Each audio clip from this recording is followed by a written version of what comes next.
Assalomu alaykum. Bugun 10-iyun soat kechqurun 1 biz Qardosh Tojikiston Respublikasi Xo'jand Jabbor Rasulov tumani rahmatli Yangi qishloq Yangi qishlog'i rahmatli Hojiboy Hojiboyevning uylariga keldik.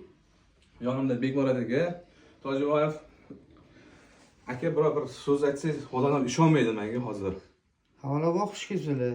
Qancha yo'l bosib kelgani uchun boshimiz osmonda minnatdormiz.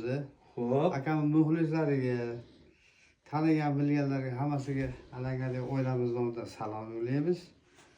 Umrlari uzoq bo'lsin. Aka, siz bilan ertaga Xudo xolasa O'zbekiston Qatar o'yiniga taklif qilamiz, olib boramiz albatta va bitta ish qilamiz. Ertaga Xudo xolasa o'sha rahmatli akangizni orzularini amalga oshiramiz.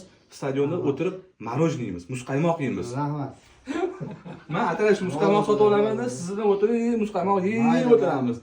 Ertasiga yeymiz, keyingi yilga Xudo xolasa to'g'ri, keyingi yilmidi? 2026. 2026 ga keyin Amerikadan unda ham o'tirib yeymiz Xudo xolasa. Rahmat. Bo'ldi aka. Taklifga rozimiz. Xudo xolasa nima deydi? O'zbekiston Qatar, O'zbekistonga omad. Salomat bo'linglar.